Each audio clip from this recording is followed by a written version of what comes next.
Faith Radio, timeless Christianity, 24 hours a day. Search the Scriptures as Christ our God said in the Gospel. This is Search the Scriptures Live with Dr. Jeannie Constantinou. Join us for an interactive verse-by-verse study of the Bible with one of Orthodoxy's most respected biblical scholars. Study along with us and share your comments and questions by calling 855-237-2346. That's 855-237-2346. Here now is Dr. Jeannie Constantinou. In the name of the Father, and of the Son, and of the Holy Spirit, Amen. Illumine our hearts, O Master who loves mankind, with the pure light of thy divine knowledge, and open the eyes of our minds to understand thy gospel teachings. Implant in us also the fear of thy blessed commandments, that trampling down all carnal desires, we may enter upon a spiritual manner of living, both thinking and doing such things that are well-pleasing to thee. For thou art the illumination of our souls and bodies, O Christ our God, and to thee we ascribe glory, together with thy Father who is from everlasting, and thine all-holy and good and life-giving Spirit, now and ever, and unto the ages of ages. Amen. Welcome, dear brothers and sisters, to Search the Scriptures Live. I'm Dr. Jeannie Constantinou, and this is our 85th lesson on the Gospel of Matthew.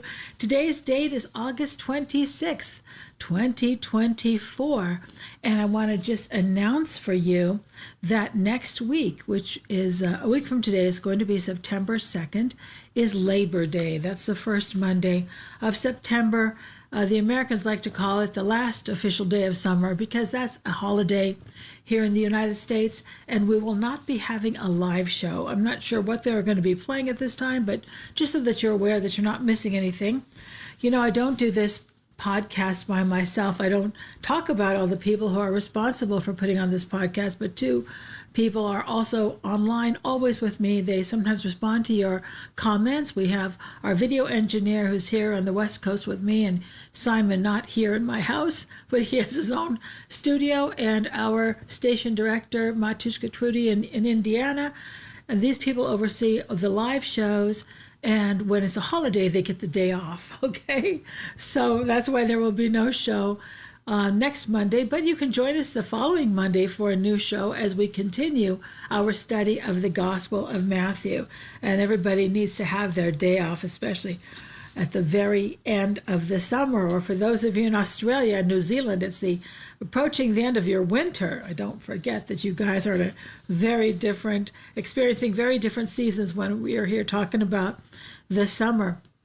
You know, I should also remind you that the second week of September, I'll be sending out my next newsletter, which will be the first anniversary of the newsletter. If there's any questions that you have regarding the faith or anything else having to do with the Bible, you can send those questions to me, and I often address them in the newsletter, along with sharing with you some of my more recent discoveries as I've been researching and preparing for my next couple of books, okay? So you do that by going to drjeannie.com, clicking on the button under my picture, and that takes you to the page to sign up for the newsletter, drjeannie.com. Okay, so we are discussing marriage and divorce today, and also virginity. That also comes up. And we discussed the first part of the pericope last week, which had to do with the Pharisees who were testing the Lord. The word is tempting him by asking him a question about divorce. And then he goes on to talk about, they say, well, why didn't Moses command divorce? So let's go ahead, and I'm going to read the whole thing for you so you have the total context. And then we'll continue our discussion by taking it from there. The Pharisees came up to him and tested him by asking, "Is it lawful to divorce one's wife for any cause?" He answered, "Have you not read that he who made them from the beginning made them male and female? and said, "For this reason shall a man leave his father and his mother, and be joined to his wife, and the two shall become one flesh. So they are no longer two, but one flesh. What therefore God has joined together, let not man put asunder." So that was the first part. Now let's pause there, but I want to mention to you that, to remind you, we talked about this last week, that this was a major discussion in first century Judaism. Under what circumstances could a man divorce his wife? And we talked about that extensively and what that meant for women, the precarious position it put women in first century Judaism, and how here the Lord is not answering their question, which was, can you divorce a wife for any reason at all? Because one of the schools of thought was for any reason, even if you didn't like her anymore, she burnt your dinner, she just did something that displeased you, you got tired of her. I mean, really, it was that frivolous. And the Lord seems to be saying that this is unnatural, because it's not the will of God that husband and wife be separated from each other. So he's quoting not Moses and making an argument from the rabbinic law, but he is quoting the book of Genesis, first Genesis 1 and then chapter 2 in Genesis, that they should not be put asunder. Let not man put asunder, meaning we shouldn't come up with rules to divide husband and wife. And then they asked him this.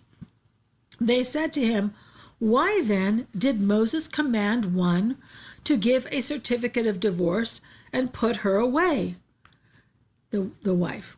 He said to them, "For your hardness of heart, Moses allowed you to divorce your wives, but from the beginning it was not so. And I say to you, whoever divorces his wife except for unchastity and marries another commits adultery." Now here is unchastity, it's a vague word, but he's talking about within unfaithfulness in marriage. So, it's important to notice here that the reason why the Lord said Moses allowed for divorce, it's not that God gave divorce, but that Moses allowed it because of their own weakness, and he called it hardness of heart. So this is very important. We started discussing this last week, that the response of the Lord here is very important because it helps us understand why certain things were permitted by God or are still permitted in the church, even though it's far from the ideal. The ideal is no divorce. The ideal is one marriage. And yet, because the Lord allowed for an exception here, and the exception is fornication, or sometimes it's translated as adultery, the church allows for people to separate from each other and divorce. That's the reason. We're going to talk about that momentarily. But this rule, because of the inability for people to keep these rules, because of their hardness of heart, which is what he says here, and also simply because people were incapable of rising to that level of behavior, that God allowed many things in the Old Testament that he does not allow in the New Testament. And it's important for us to realize that. I don't think it hurts to mention it again this week, because I get a lot of questions like that. Why does God allow polygamy, for example, in the Old Testament, but not in the New Testament? Why do Jews worship on Saturday, but we worship on Sunday? Because there are even Christians who do not understand this. Hence, for example, the Seventh-day Adventists, who insist that because the Jews worshipped on Saturday in the Old Testament, that was their Sabbath, and God said to honor the Sabbath and keep the Sabbath, they worship on Saturdays. And this is a huge mistake, because it's a denial of the Lord. It's the denial of what the Lord brought, which was the fulfillment of the law. What he brought is an invitation for us to rise to a higher level. For example, why does it say, "Thou shalt not commit adultery," but Jesus says that's not enough? You should not even look at another person with lust. That's the standard. So the Lord allowed a much lower standard in the era of the Old Testament because it was before the coming of Christ, the Lord, and the Messiah, who fulfilled the law and showed us how we are really supposed to behave. And I don't think that this is so hard to understand, for example, because you've either had children or you've had nieces and nephews or godchildren, and you understand that they're not all held to the same standard. You don't treat a 5-year-old or expect them to understand things or behave in the same way that you would expect of a 10-year-old or a 15-year-old. So people have said, why, if there's a Trinity, why doesn't God tell the Jews that God is Trinity? Well, because they were incapable of understanding that. That surely would have led to polytheism. We're talking about a very different time and place. When you want to understand something in the Bible, don't compare it to the way you think today or to the way civilization is today. Just think of how the Jews were way back then. They were very primitive. Life was very simple. Life was very brutal. People were very primitive.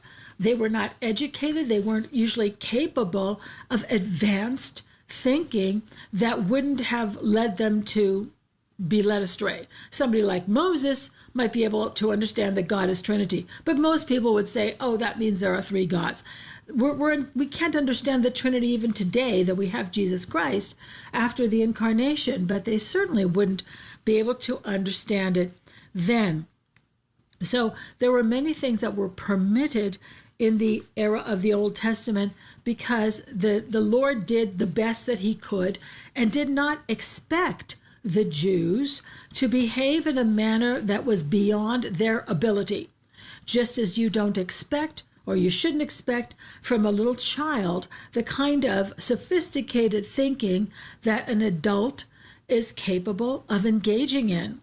So, for example, when the Lord says, don't make idols, it's because they were incapable of not. When he says stay away from your neighbors, it's because he knew that by being with their neighbors, they would fall into idolatry. So he says, don't practice idolatry. Don't have any other gods. Just do that. Just don't worship other gods. He tried to keep it very simple. Were they capable of doing that? Yes, they were capable. But did they? No, they didn't. The whole Old Testament is about how the Jewish people were constantly falling back into idolatry, worshiping other gods, and God forgave them, and they worshiped idols again, and then they repented, and he forgave them. There's a whole cycle. That's such a simple thing. He didn't say those gods don't exist because they weren't capable of understanding that the other gods didn't exist. He just said, don't worship them. And even though he said something as simple as that, they still violated that again and again and again. So God has to sort of adapt his own message to what people were capable of following. But with the coming of Christ, many things were revealed to us, and the Lord expects us to operate on a higher level, to observe certain rules and restrictions that other people weren't capable of following. So that's why the 10 Commandments is not the standard for Christians. Our standard of behavior is much higher. The Lord expects more from us today because we know Jesus Christ, okay? So let's go ahead and talk about divorce, because it is mentioned here and in this passage in Matthew chapter 19, where he says, whoever divorces his wife except for unchastity, or sometimes it's rendered fornication, and marries another commits adultery. So what is it that the church allows that is not part of the ideal? Yes, the Christian ideal is one marriage. But in reality, for practical reasons, sometimes people are not capable of being married only once. They make a mistake with the person that they marry, or the person becomes ill with something like a drug addiction or something like this, or the person themselves decides not to remain married or goes outside of the marriage. The fact is that we can be as careful as possible in choosing a mate, but it's always a gamble because we don't know what's going to happen with that person later on, how they will be influenced to change, how that will impact us, etc. So both the Roman Catholic Church and I'm just going to confine my comments to the Catholics and the Orthodox, because these are the two churches that have their roots in the early church. Both the Roman Catholic Church and the Orthodox Church have a way of allowing people to start again and try again, to marry someone else. But they rely on two very different scriptural passages for this exception. And a lot of that has to do with the gospel that they cite and what they think the purpose of marriage is, or what they have emphasized about marriage or the nature of marriage. So the Catholic Church relies on the Gospel of Mark. And in the Gospel of Mark, in this same passage, this passage is also told in Mark's Gospel, but Mark's Gospel does not mention the exception. He says there's no divorce. That's it, period. Now, this Gospel, Matthew's Gospel, mentions that except for unchastity. So he allows for divorce with that exception in the Gospel of Matthew. Now, the Roman Catholic Church says that they don't have divorce, which technically I suppose they don't have divorce, but they have created a legal loophole, which is annulment. And that has the same effect. It's a legalistic, kind of a splitting of hairs, because it accomplishes the same thing as a divorce, but it is a way of allowing people who wish to remarry in the Catholic Church to get out of a bad marriage on the basis of an annulment. So a Roman Catholic who wants to get a divorce or an annulment, because they know they cannot have a divorce, the petitioner goes through a process or an application for annulment, and it goes all the way to the Vatican. And the Vatican kind of examines everything. They ask them a lot of questions, and they're looking for grounds for an annulment. That is, an annulment is different from a divorce. A divorce recognizes that there was a marriage, but it did not work out. An annulment is saying that there was never a valid marriage at all. You can get an annulment even in a civil case, in the state, through the state. It's given, for example, let's say that there was some trickery, or somebody was forced to get married, or someone was underage and could not legally get married, or they were drunk or something like this and were impaired and unable to really enter into a marriage. The state, whatever state you live in or country you live in, would recognize that that was really never a legitimate marriage. That's the approach that the Catholic Church takes. It's a very kind of legalistic approach. We don't want to say that we allow divorce. We can't allow divorce, but we will examine your marriage and we'll find something in there that indicates that before you said yes or I do, there was something wrong and you didn't really fully give your consent, and they'll find some reason to untie the marriage, undo the marriage from an ecclesiastical perspective. And most of the time they do. They'll find something. About 90% of all annulments are granted in the Catholic Church. And part of this has to do with the way the Catholic Church views marriage, which is as a contract. It's a contract in which vows are made, promises are made, and then today people write their own vows, but the traditional promises were, do you take so-and-so, and then till death do you part, for better or worse, richer or poorer, sickness and health, till death do you part, and then they say I do. So, or I so-and-so take you, and then whatever the form is, but it's a promise, and it's until death do you part. Ordinarily, in everyday life, as a civil matter, annulments are very rare. It's unusual that somebody really is either forced into a marriage or happens to get married and they're not legally of age, or one of the parties was under the influence of drugs, or this has actually happened. Somebody got married, a man got married to a woman he thought was a woman. She turned out to be a man. That has actually happened. In that case, of course, that was not a valid marriage because the man had no idea that he was marrying another man, somebody who was biologically another man. That's grounds for annulment. So the annulment means that the marriage never took place because there was kind of a legal defect in the marriage to begin with.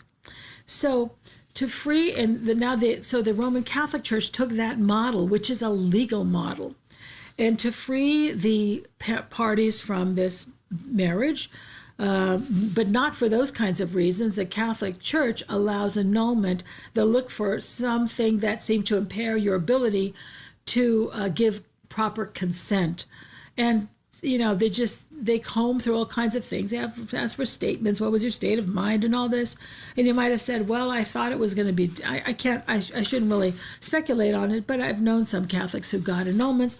And they found some reason to say there was never a valid marriage. They want to allow people to get an annulment because without that, you can't remarry in the Catholic Church. And Catholics want to be, these are devout Catholics who want to stay involved in the church. They want to be able to remarry, but they can't do it unless the church finds that there was something that impaired them from giving legal consent to the first marriage to begin with. And it can be decades. They can have been married for 30 years, 40 years. It doesn't matter. They could have grown children, and still if they are able to find something, they will grant the annulment. And most of the time, they do find something. So the Vatican is rather anxious to find something to invalidate the marriage to begin with. That way they can grant the annulment so that the people can remarry. That is effectively a divorce, because what they're looking to do is allow the people to remarry and get out of this bad situation. But it's technically, from their perspective, not a divorce, and that's important to the Catholic Church because they want to say that they're following the words of Jesus Christ, who said no divorce, at least in the Gospel of Mark. In the Gospel of Matthew, however, he says a man cannot divorce unless for this reason, and it is that she was unfaithful, the wife was unfaithful. Now, the church would acknowledge that on both parties, not just the man has to find unfaithfulness in the wife, but the wife can also find unfaithfulness in the husband. So the church is not sexist in that way, the way I mentioned last week about the Jews, where for the Jews, only the husband could initiate a divorce. The wife was stuck with him no matter what. But I want to talk to you a little bit about this because I think it's very interesting. We understand, everybody in the church understands that one marriage is the ideal.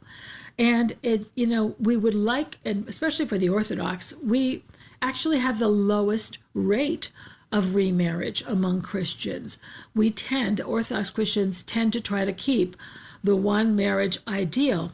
But there are times, of course, when the church, in recognition of the weakness of human beings, wants to give them the opportunity to rectify the mistake that they made or the problem that they have in an unhealthy marriage, and to get a divorce and to remarry, or for Catholics to have an annulment. So I just kind of want to tell you a little bit about why that is the case and why it is a practical thing and a loving thing that the church does. Until 1996, divorce was illegal in the country of Ireland, which was a very Catholic country. It wasn't until 1996 when they had a referendum. There had been previous referendums to allow for a civil divorce in the country of Ireland. And in 1996, finally, this referendum passed barely 50.3%, and so it passed. And it legalized divorce. They have some strict rules around it, but one of the reasons is that people were, because of the very strict laws, because you could not get a civil divorce, a divorce by the state in Ireland, many people just decided not to get married, okay? You can understand why that would be a choice that people would make rather than take the risk. Another thing that happened, this was a reality, is that Ireland had one of the highest murder rates, spousal murder rates, because people wanted to remarry and they couldn't get out of their marriage. And this was a fact until they allowed for divorce. And the same thing, I kind of mentioned this last week slightly, that that in the state of California, in the 1960s, they legalized what they call no-fault divorce, where you can simply divorce on the basis of unreconcilable differences, was what they call this. And this is because prior to the passage of irreconcilable differences, in other words, no-fault divorce, making divorce easier for people, which again, we think, well, it shouldn't be easier for people. We should want to discourage divorce. Yes, that's true. But prior to this, the suicide rates among married women the suicide rate among married women in the state of California was very high because they couldn't get out of an abusive marriage.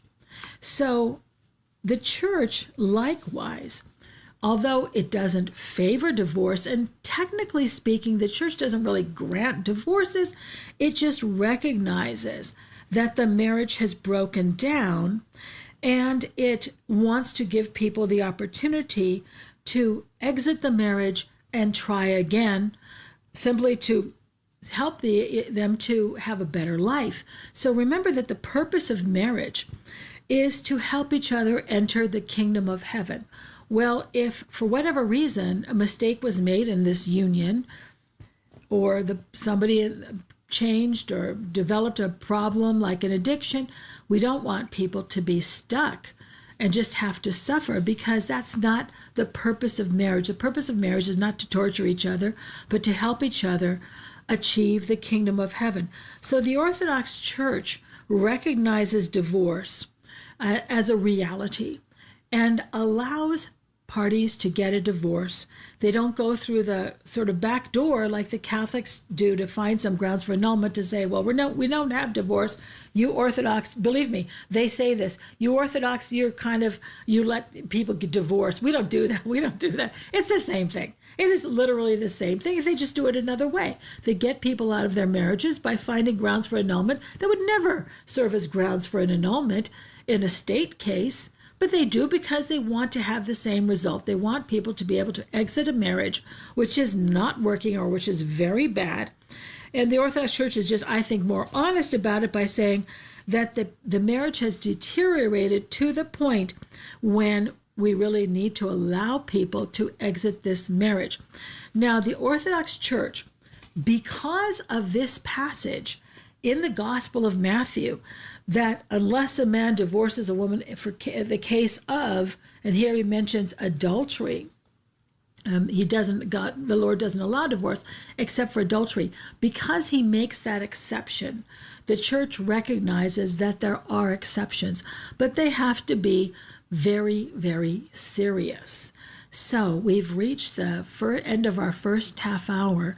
Let's take a break, and when we return, we will talk about some of the other exceptions and in which cases the Orthodox Church allows divorce. Join me after the break. Dr. Constantinou will be back in a moment, but the lines are open for your calls. The number is 855-237-2346. That's 855-AF-RADIO. A walk through Acts provides a complete overview of the Acts of the Apostles in 26 compelling lessons with additional activities, coloring pages, and memory verses for children ages 5 to 12. Each lesson is designed as a conversational guide for building spiritual interactions within the context of the Holy Scripture and fits into the framework of an hour-long session. The extra activities, split into age groups of 5 to 8-year-olds and 9 to 12-year-olds, allow the students to dive more deeply into the subject matter, but can also be distributed as take-home materials. The lessons are designed for both inexperienced and veteran teachers. While Orthodox children have likely heard the gospel stories repeatedly in liturgy and in church school, the follow-up stories related in the book of Acts are often overlooked. This curriculum addresses this deficit with a focused look at this sequel to the Gospels. A walk through Acts is written from an Orthodox Christian perspective with supporting notes from the Church Fathers. It is accompanied by iconographic illustrations that help inform each of the 26 lessons and activities. This work aspires to be a springboard into a lifelong adventure of scriptural study. Available at store.ancientfaith.com. Again, that is store.ancientfaith.com. We're back with Search the Scriptures Live with Dr. Jeannie Constantinou. Have a question about the verses we are studying tonight? Give her a call at 855-237-2346. Here once again is Dr. Jeannie. Okay, so we're mentioning how the Catholic Church grants annulments because they believe that there should never be any divorce. I think that that's basically the same thing, but technically it is different, and they tend to be very legalistic this way. So they say we don't have divorce, we just give annulments, but it's causing the same effect. They allow a party to get out of a marriage and then remarry in the church. And actually, divorced Catholics weren't even allowed to take communion. And then kind of recently, Pope Francis suggested that maybe individual pastors can give communion to divorced Catholics. And this created a big hullabaloo, in the Catholic Church. But the Orthodox Church recognizes that certain circumstances might make divorce something that, even though it's regrettable, even though divorce is not desirable, it might be best for the parties involved. And of course, adultery in marriage is one of those. It's the classic thing that the Lord mentioned. But because of that exception, it's a serious exception. Other exceptions are allowed, such as abandonment. Somebody just says, I'm going to the store, to buy some milk, and they never come back again. And then they find that they've chosen a different life someplace else. That happens sometimes. That's rare, but that's a possibility. Drug or alcohol addiction, abuse. All of these are very serious reasons. Insanity. There are reasons why a person can be granted a divorce, in the Orthodox Church, because marriage is not supposed to be something we suffer through, but supposed to help each other attain the kingdom of heaven. So the Orthodox Church tends to be very practical in its approach to these things. For us, marriage is not a contract. We don't take vows. We don't say till death do us part. It is a joining of the husband and the wife for the purpose of helping them to attain the kingdom of heaven. If one party is inhibiting that for the other person, the church is not going to force them to stay married in that situation. That will only work for the detriment of both of them. So for those of you who may be wondering, the only problem or difficulty that we have in Orthodoxy is that very often a couple will come to the church, or one person will come to the church, come to the priest to tell them that they would like an ecclesiastical divorce. They want to go through the process of the church recognizing the end of the marriage. That's what it is. The church kind of recognizes that the marriage is for all purposes over. They wait a long time. They wait until the marriage is really in a very bad shape. If couples would talk to their priest or go to marriage counseling earlier than that, the marriage might be saved, but very often it's pretty bad off by the time they ever see the priest. And that's what makes it, difficult. In the Orthodox Church, they will not grant this. The church doesn't recognize that the marriage has fallen apart until the parties themselves have been civilly divorced. So that's how it works in the Orthodox Church. The divorce is allowed 2 times. You can only have 3 marriages in the Orthodox Church. That's a lot. Hopefully you won't need that many, but sometimes people make more than one mistake. But by the 3rd marriage, you better have figured it out, what you did wrong the first 2 times, and avoid it, because there are only 3 bites at the apple, okay? So now, I have a question that came in. It was forwarded to me by our video engineer, Simon, and I'm going to read it to you. I thought it was kind of interesting, but it's a bit legalistic, and I was kind of smiling at it, but it's a good question. It was from the last video on marriage. Hi, Dr. Jeannie. I have a quick question. If the headship of the husband exists, however slight, I was talking about how St. John Chrysostom talks about how, the Bible talks about how husband and wife are equal, or male and female are equal. That's clear from Genesis. And the more submissive position of the wife in Judaism is a result of the fall. But because of the resurrection of Christ, the parties are equal. Husband and wife are equal in the marriage, but there is a headship of the husband, which St. John Chrysostom says is the slightest. So this is the reason for the question. If the headship of the husband exists, however slight, how can it be said that he submits to the wife? Now, I said this because St. Paul begins our epistle reading for the sacrament of holy matrimony by saying, submit yourselves to one another out of reverence for Christ.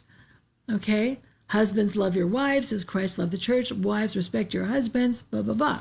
So his question is, how can a husband submit if he has the headship? He can certainly defer to her wisdom and not really assert authority very often, but at the end of the day, if he has headship, he has headship. No? Like unto the Lord, exactly. The Lord humbled himself, but he did not submit to the will of man. Man never had authority over him, but he voluntarily underwent suffering and death on the cross. Of course, you know these things. I'm just illustrating my understanding of it. And then he signs off. With love in Christ, Nick. Okay, Nick, well, thanks for the question. It was a very interesting question. I have to say there's a couple of things that are worth mentioning here. And I think Nick's point is that he can't submit if he's the head. But let's talk about a couple of these points that he made. Isn't that really the point of the passage? Submit one another submit yourselves to one another out of reverence to Christ. The point is that we support each other, that marriage really is a mutuality, a common life in which we help each other. And again, if you didn't hear the lesson last week in which I described marriage from the Jewish perspective in the time of Christ, you really have to listen to that to understand this. But I want to point out a couple of things to this, to what you said, Nick, because you mentioned that the Lord humbled himself. He voluntarily underwent suffering on the cross. And he said he never submitted to the will of man, but he did because he submitted to the cross, right? Didn't he give his body over to the cross? He could have not ascended the cross. He could have been up there and he could have come down from the cross and done all those other things. Now you might say, well, this isn't the will of man, but he humbled himself to the cross. And isn't that really what the husband does? That's exactly the point, because when St. Paul said marriage is like Christ and the church, Christ gives himself up for the church. Husbands, love your wives. But isn't that exactly what he's talking about when he talks about submission? How can a husband submit to the wife? The way Christ submits to the church, the way Christ died for the church. That's what St. Paul means.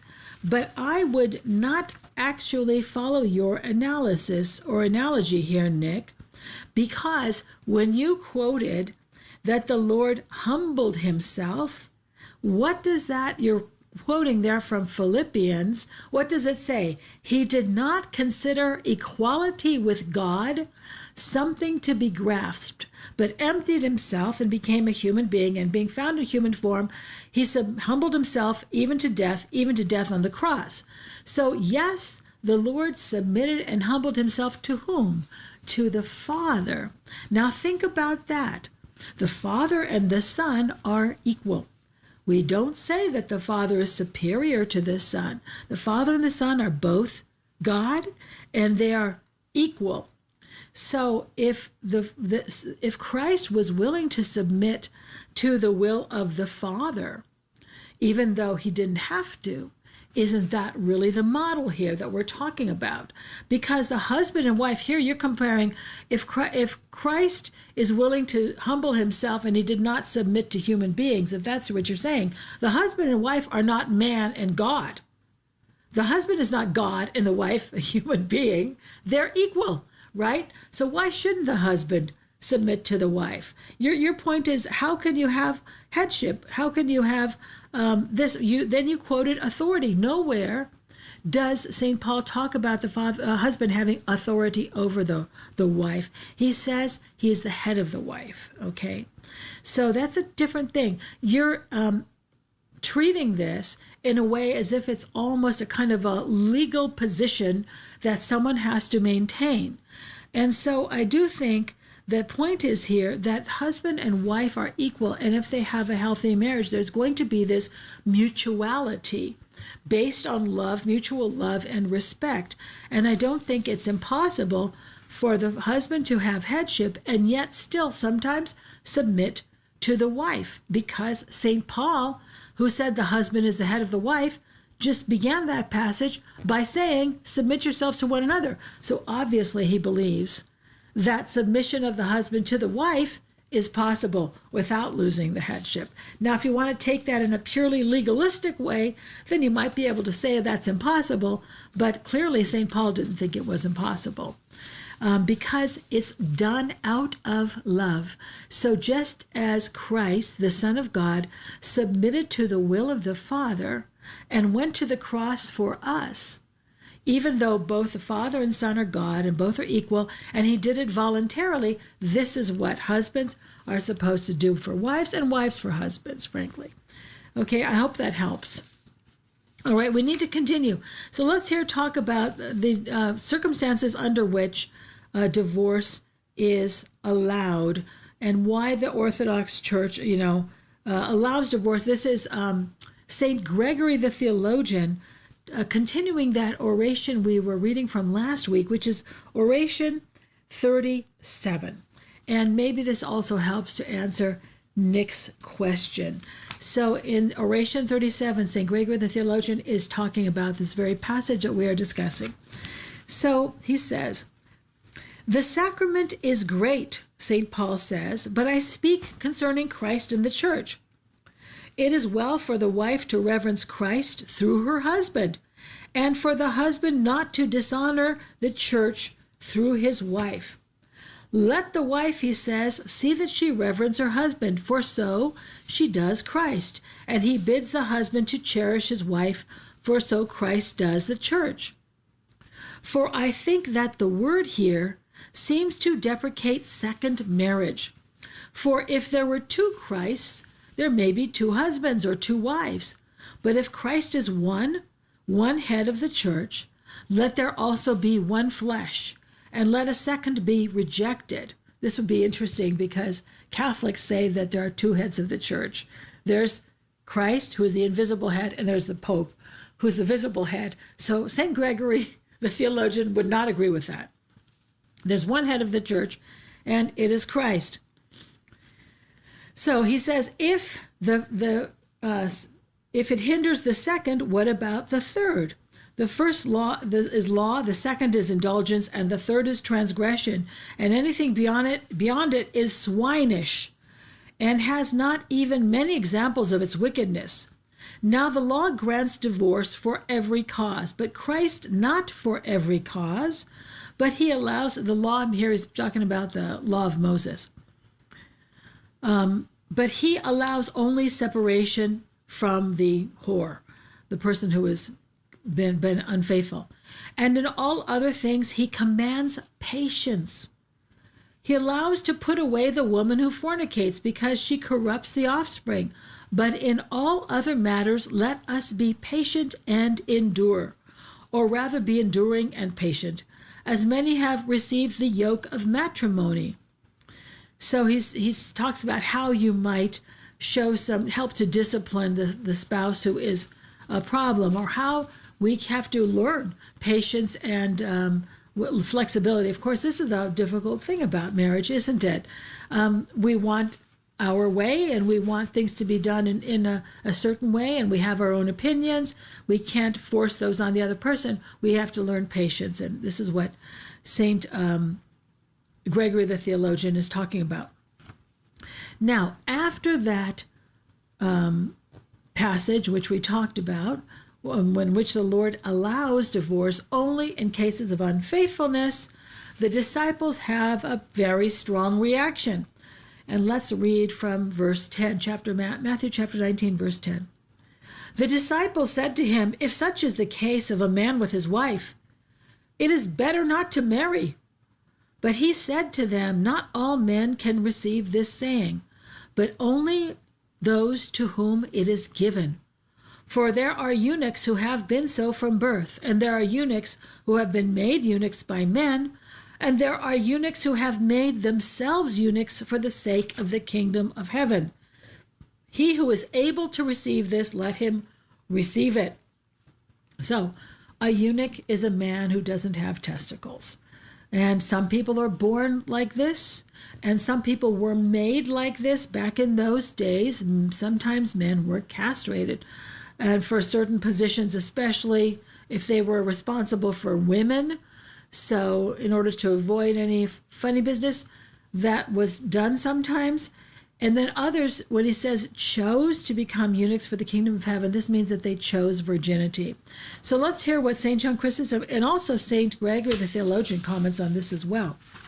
St. John Chrysostom says this: "The disciples were troubled and said, 'If that is the case, it is good not to marry.' Learning by reply the law appeared more clear, they asked him. They did not openly contradict, but they brought forward what seemed to be a grievous and galling result. If this is the case of the man with his wife, it's good not to marry. For indeed it seemed a very hard thing to have a wife full of every bad quality, and to endure a wild beast perpetually shut up with one in the house." I would think we could say the same thing for husbands sometimes, okay? But I like how Chrysostom describes it. In other words, what happens if you want to escape the marriage and you can't? "That you may learn that this greatly troubled the disciples," Mark said to show it, that they asked him privately. What then does Christ say? He did not say, "Yes, it's better not to marry," lest they should suppose the thing were a law. But he added, "Not all men receive it, but they to whom it is given," elevating the thing and showing it to be great. In this way, drawing them on and urging them, showing them the possibility of it. So in other words, he's saying that the Lord did not make virginity a requirement in the church, lifelong virginity. He means everybody expects virginity before marriage, but he means lifelong virginity, to choose not to marry. He doesn't make that a requirement for everyone, but shows that it is something laudable, because he praises it, says not everyone can do this. This is not given to everyone. Very few people are called, for example, to the monastic life because of its great difficulty. This is a life of chastity. There was at least one, there have been some sects, Christian sects, that require this, and the most famous was the Shakers, which was a sect here in the United States. And of course, what happened? They died out because none of them got married. That was the idea. So there aren't any more today. The last ones died in the early part of the 20th century, but they were very famous, especially in New England. So let us continue with St. John Chrysostom. He said, to show that there is a possibility of it, he said there are some eunuchs who were born so from their mother's womb, and some who were made eunuchs by men, and some which have made themselves eunuchs for the kingdom of heaven's sake. By these words secretly leading them to choose this thing and to establish the possibility of this virtue and the great rewards and crowns that were possible. But when he said they made themselves eunuchs, he does not mean by the excision of the members, far from it, but by the putting away of wicked thoughts. Since the man who has mutilated himself, in fact, is subject even to a curse. Now notice this, the church never approved of people who chose to do this. And that really wasn't the practice in the Orthodox Church, that men chose to make themselves into eunuchs physically. That happened in the West, where they would, do this to boys so that they would keep their nice high singing voice for their choirs. But that wasn't something that was practiced in the East. And as a matter of fact, it's something which is forbidden by the church. So he says, this is not what he's talking about by mutilating yourself. You're not supposed to harm yourself to enter the kingdom of heaven. He says, in fact, these are the ordinances of the devil, by bringing in, besides the things we have mentioned, another wicked doctrine. Now, what would be the wicked doctrine that this would be? That somehow that there's something wrong with the flesh. The Orthodox Church never said there was anything wrong with the body, that we should mutilate it so that we don't have these desires or these passions. So he says, by following that and mutilating yourself, you're not going to enter the kingdom of heaven that way. This is not what the Lord is speaking of, because the body is holy, the body is meant for God, and it's not up to us to cut off things that cause us to sin. And this, by the way, is kind of important, because when the Lord said, if your right hand offends you, cut it off. If your right eye offends you, pull it out. He does not mean that literally, and we see this from Chrysostom's comments and elsewhere from the Lord, that the part of the body is not the problem, it's our mind, it's our thoughts that we must learn to control. So he says that, but when he said, this is St. John Chrysostom, he does not mean the excision of the members, far from it, but putting away wicked thoughts. Since the man who has mutilated himself, in fact, is subject to a curse, being irresponsible, harming the living creature by mutilating the members, and these are the ordinances of the devil, bringing in wicked doctrine and making way beforehand for the arguments concerning destiny and necessity from this, everywhere marring the freedom given to us by God and persuading us that evil deeds are of nature, and thus secretly implanting many other wicked doctrines, although not openly. So, in other words, he is concerned that people will say that our wicked thoughts, our sinful thoughts, come from our body. That is part of our nature. And the nature of the human person is not evil. That's very important theology in the Orthodox Church. Human nature is not evil. We're fallen, so we're subject to sin, and we do sin, but our nature was not created with sin. And so when we sin, we're not to blame our human nature. So if you hear somebody say, so-and-so, somebody committed a lot of murders or committed a terrible crime, don't say, oh, that's human nature. No, no, no. It is not human nature. That is sin, which is not part of our human nature. Chrysostom, continuing here, having spoken then of the eunuchs that are eunuchs for nothing and fruitlessly, unless they practice temperance with the mind, and of these that are virgins for heaven's sake, he proceeds to say, he who is able to receive it, let him receive it. So notice, if you mutilated yourself, or you do this for you have to be, it's not sufficient. You have to be practice temperance with the mind. And St. Gregory the theologian also discusses this, saying, he who is able to receive it, let him receive it, at once making them more earnest by showing that the good work is exceptional in greatness, and not allowing the thing to be shut up under the compulsion of law. In other words, the Lord does not require us to practice lifelong virginity. This is something which is wonderful if you are called to it, but it's not a requirement. You can choose to be married. And if it is of a free choice, one may say, how is it that he says at the beginning, all men do not receive it, but those to whom it is given? In other words, if some people will say, well, that means that you don't have a choice. You're born that way. You're born toward this just tendency, or you're not. And Chrysostom is answering this. Why did the Lord put it that way? It's not for everybody, but only to those whom it is given, that you might learn that the conflict is great. Not that you should suspect any compulsory allotments, for it is given to the willing.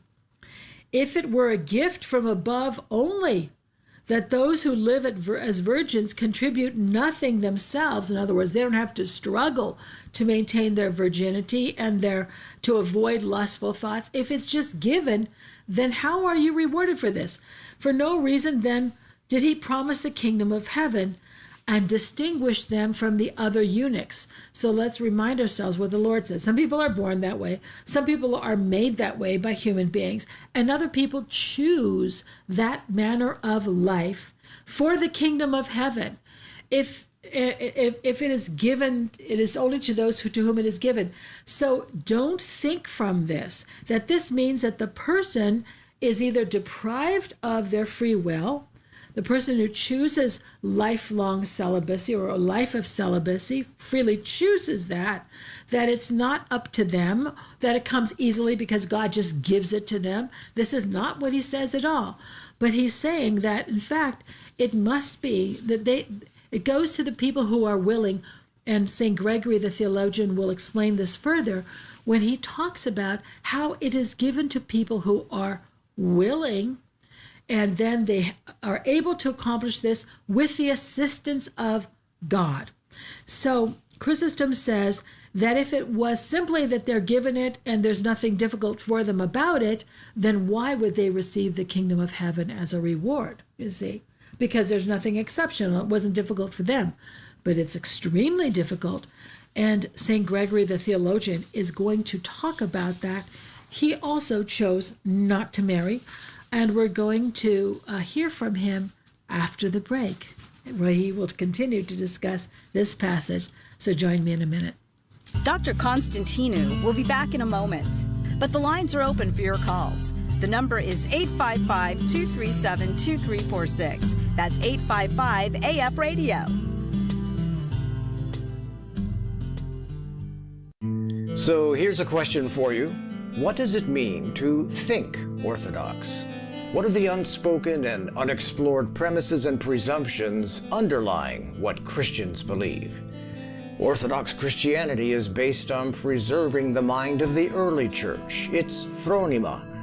Dr. Jeannie Constantinou brings her more than 40 years' experience as a professor, Bible teacher, and speaker to bear in explaining what the Orthodox phronima is, how it can be acquired, and how that phronima is expressed in true Orthodox theology, as practiced by those who are properly qualified by both training and a deep relationship with Christ. Thinking Orthodox, now available at store.ancientfaith.com. That's store.ancientfaith.com.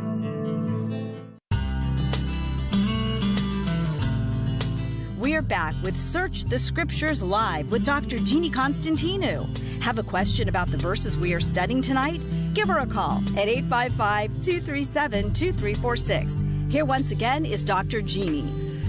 Okay, before we get to St. Gregory Theologian, we have a question from YouTube listener Magnus, who says, why do we get 3 divorces and not just 1? Magnus, you only get 2.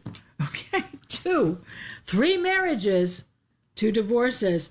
The church, because sometimes there are cases where the person needs one more chance.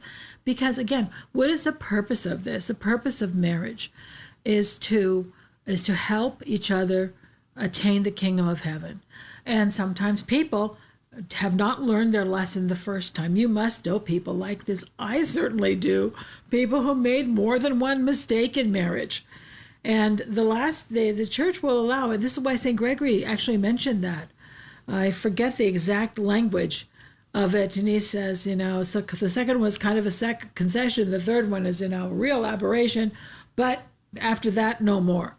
So he used that kind of language. I don't know if I'm going to be able to find it because I thought that was kind of funny. But he does say that I'm not going to be able to find it, but the church only allows for divorce 2 times. The 3rd time, these are to get married in the church, obviously. So it's simply out of a recognition. And certainly they would hope that by the 3rd time, you're very, very careful. That's it. After that, I would give up. I would say, you know what? You're not good at choosing spouses. So the church allows it because they want people to remain in the church to help each other advance toward the kingdom of heaven. And sometimes people make a second mistake in getting married. That just happens. So the church is, the Orthodox Church, I think, is wonderful in the fact that it is not legalistic. It is flexible. It understands the human condition. It is very understanding. We recognize that we come to the church for healing, that we make mistakes. Sometimes, I don't know about you, I make a lot of the same mistakes over and over again. I don't know about you, but I end up confessing the same things over and over again. Those are our weaknesses. So hopefully the 3rd time they'll be very, very careful, because no more after that. 2 divorces, not 3, okay? So here is St. Gregory the Theologian, Oration 37, talking about that passage of the astonishment of the disciples who say, oh my goodness, in that case, if you can't get a divorce, or except for unfaithfulness, it's better not to marry. Isn't that interesting that they had this mindset as Jewish men that you should be able to, divorce your wife for less serious matters, for less serious reasons. If she's unfaithful, that's understandable, but nothing else. So the Lord says it has to be something very serious. It has to be unfaithfulness. And they said, oh my gosh, it's better not to get married. Well, yeah, sometimes he says, but not everybody can do this. It's for those to whom it is given. St. Gregory the Theologian says this: all men cannot receive this saying except those to whom it is given. Do you see the sublimity of the matter? It is found to be nearly incomprehensible.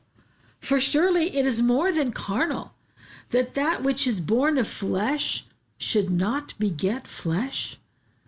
Surely it is the angelic that she who is bound to the flesh should live not according to the flesh, but loftier than her nature.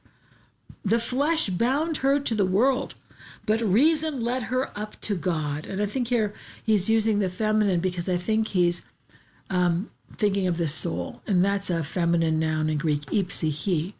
But he's talking about men and women, but he's using the feminine because of the soul. The flesh weighed her down, but reason gave her wings. The flesh bound her, but desire loosened her. With your whole soul, O Virgin, be intent upon God. I give the same injunction to men and women. I do not take the same view in respects to what is honorable as a mass of men do, of family, wealth, and throne, and dynasty, and beauty, which shows itself in complexion and playthings of desire and disease. If you confine your desire and be wholly joined to God, you will not fall downward. You will not be dissipated. You will remain entirely Christ's until you see Christ as your bridegroom. Keep yourself unapproachable, both in word and work and life and thought and action. From all sides, the evil one interferes with you. So here St. Gregory is encouraging people to choose to be completely devoted to God. And that's what the monastic life is all about. The life of complete devotion to God. And he calls it angelic. And that is what is sometimes it is referred to as the angelic life, because the angels do not have human flesh. They do not have flesh. They're the bodiless powers. And so to live not according to the flesh, not to follow the desires of the flesh, is to live like an angel. And he's going to elaborate on that here. Let not eye draw eye, nor laughter, nor familiarity, lest night bring destruction. For that which is gradually drawn away and stolen works a mischief which is unperceived at the time, but yet attains to the consummation of wickedness. This is a very important point he makes, that sometimes we think, well, a little bit of flirting doesn't matter, doesn't really count. Notice that he's speaking about the eye, he's speaking about laughter, some sort of familiarity, things that seem at the time to be harmless. Notice that he says to avoid even these, and that's good for all of us, frankly, because there are things that we kind of play with that could become a real problem later. So we don't dip a toe in the water to just practice flirting or make associations which later could become a problem. So he says that these things work a mischief which is unperceived at the time, yet attains the consummation of wickedness. This is how the devil tempts us, not with the obvious thing, but with a little thing, and then slowly works on to draw us to something much more serious. All men, the Lord said, cannot receive this saying, but those to whom it is given. Now here St. Gregory is going to talk about what that means. Chrysostom did too, but Gregory is going to elaborate on this. What does it mean that it is given? Does this mean that the person who has a sort of propensity toward wanting the monastic life doesn't have to really work for it because it's just given to them? So like some people say this, that St. Mary, the Holy Theotokos, was given the grace of God, okay, to conceive Jesus, and she is Mary full of grace because she was given this grace. She didn't really have to do anything, right?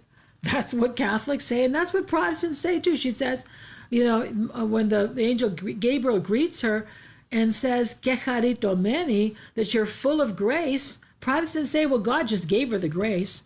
And Catholics say, yes, God preserved her miraculously without sin. We would say, no. She had to fight to become this holy vessel that was fit for God. Nobody just gets poofs of grace.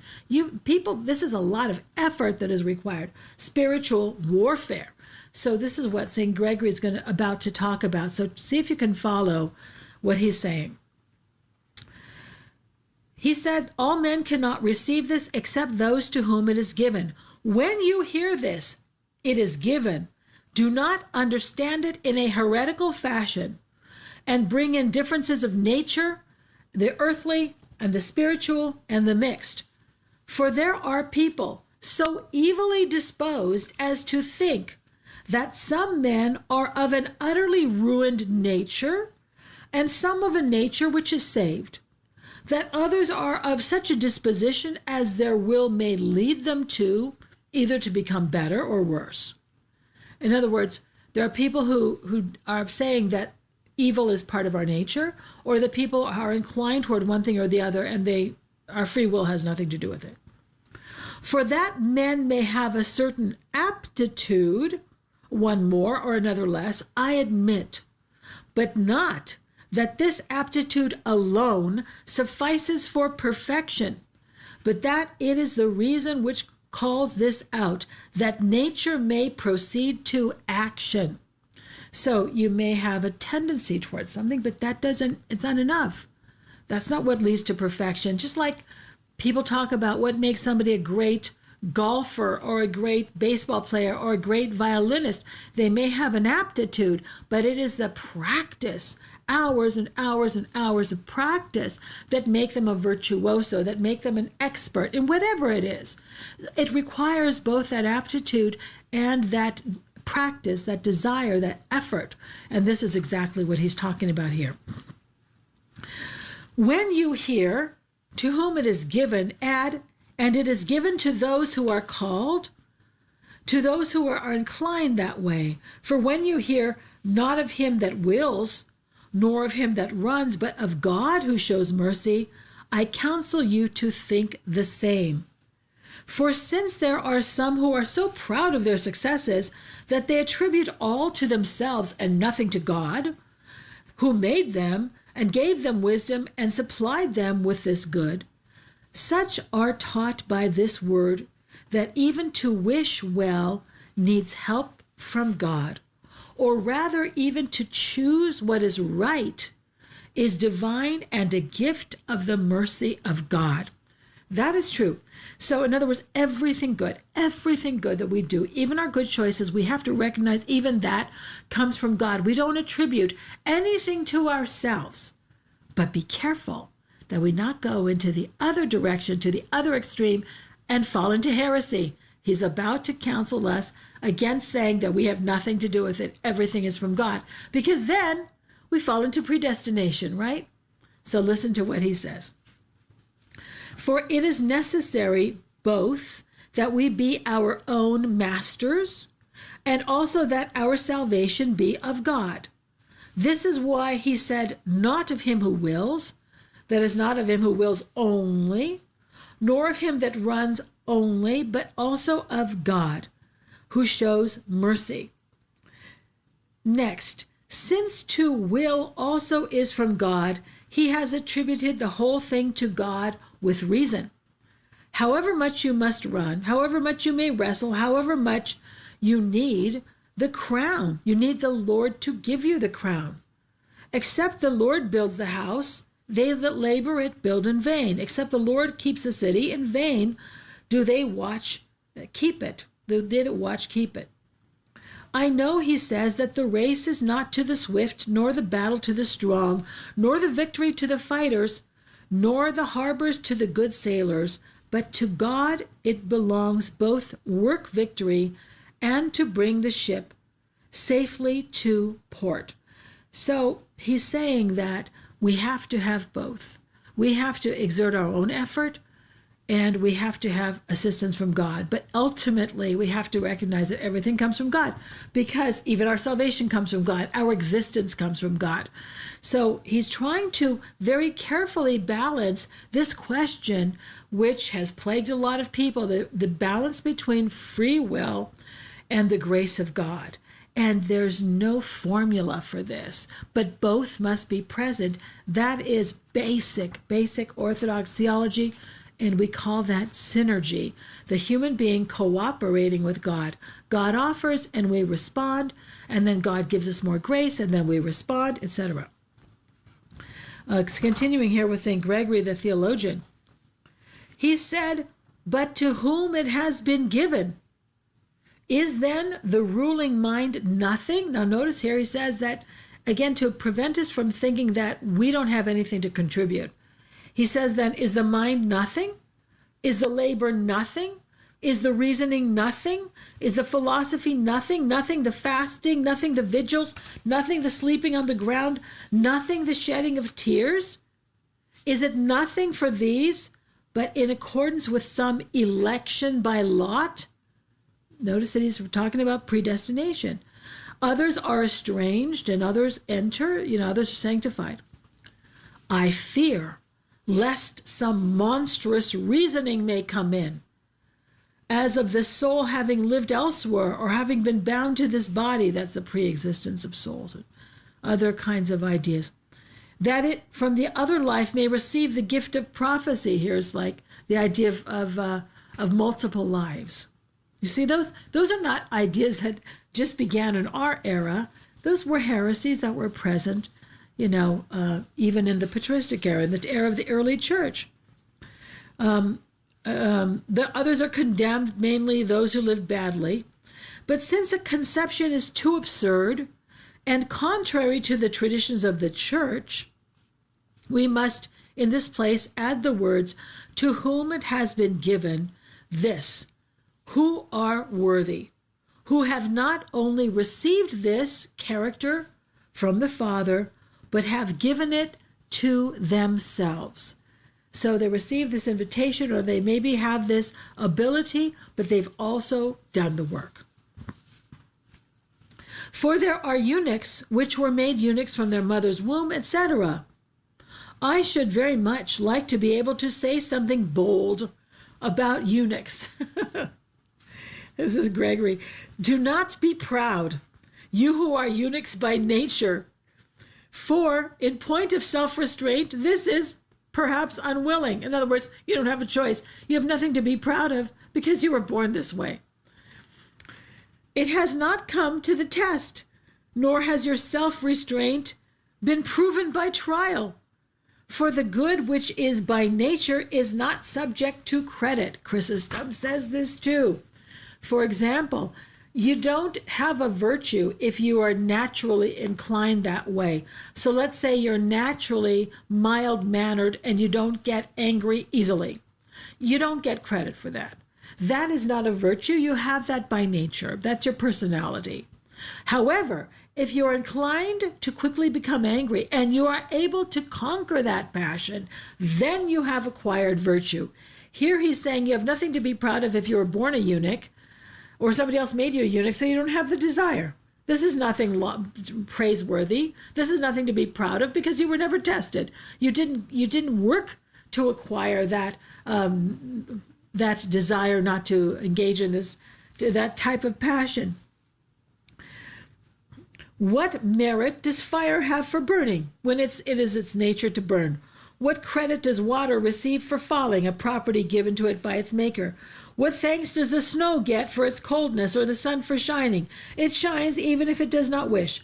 Claim credit, if you please, by willing the better things. You will claim it if, being carnal, you make yourself spiritual. If, while drawn down by the leaden flesh, you receive wings from reason by the application of your mind, knowing that you should choose something better. This is what he means by reason. If, though lowly born, you are found to be heavenly, if while chained down to the flesh, you show yourself superior to the flesh. By moving reason in yourself, by kindling the spark of good by your free will, you have made yourself a eunuch and have acquired a habit of virtue. That impulse to vice became almost an impossibility to you. That is virtue. So if you've struggled with this and wrestled with this and you've conquered these passions, whatever it is, then you have acquired virtue. This is praiseworthy. Therefore, I praise this kind of eunuch making also, and perhaps above the others, he that is able to receive it, let him receive it. Choose which part you will, either follow the teacher or be your own teacher. One thing alone is shameful, that the passions not be uprooted. So, of course, he's encouraging people to choose the life of virginity, St. Gregory the theologian, if that is what they are called, if it has been given to them, if they have this desire for the monastic life. But remember here, he's speaking about also people who are not married yet. If you're not married, yes, the church insists upon virginity. It is important because we don't really talk about this very much in our culture. We just say, oh yeah, people today, they live together before marriage and they have relations before marriage, and people act, because it's everywhere in our culture, everywhere.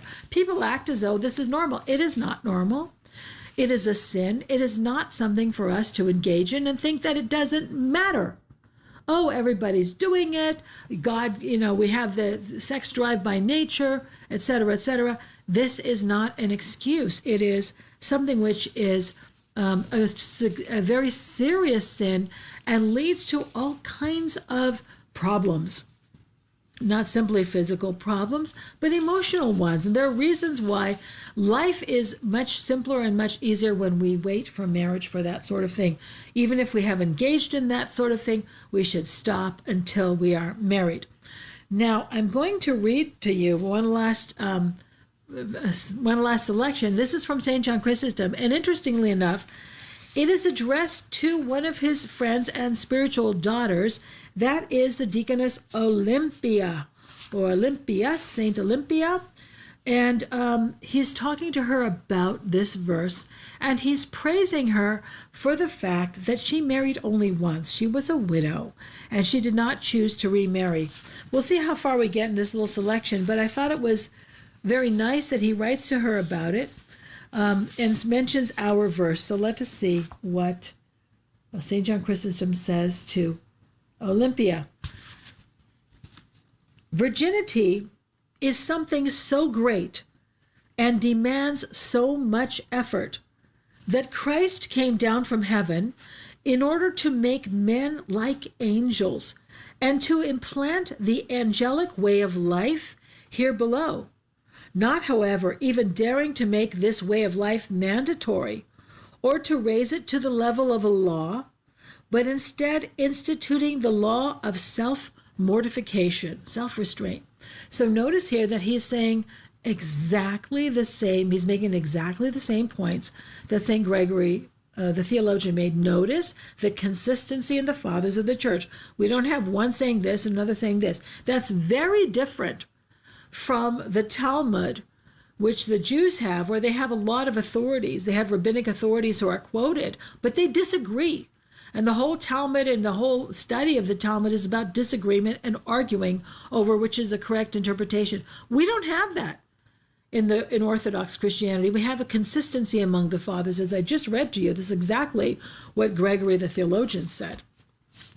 Continuing with St. John Chrysostom, this is letter 8, by the way, to St. Olympia. This is from the popular patristics book. It's translated, these letters of St. Olympia, translated by Dr. David Ford, who's a professor of church history at St. Tikhon's, and it's just a marvelous little book. So, because they're not sermons, they're personal letters to somebody that he's very close to. St. John Chrysostom was very close to St. Olympia. So, here he says that this is about self-mortification. Is there anything that exists that is more burdensome than that? He has made it a commandment to bear one's cross continually and to do good to one's enemies, but has not made it a law to remain a virgin. That's interesting, isn't it? The other things that Christ asks are pretty difficult too, to do good to enemies and to pick up your cross and follow him. But lifelong virginity was not required by the Lord. He has left this to the choice of those hearing Jesus' words.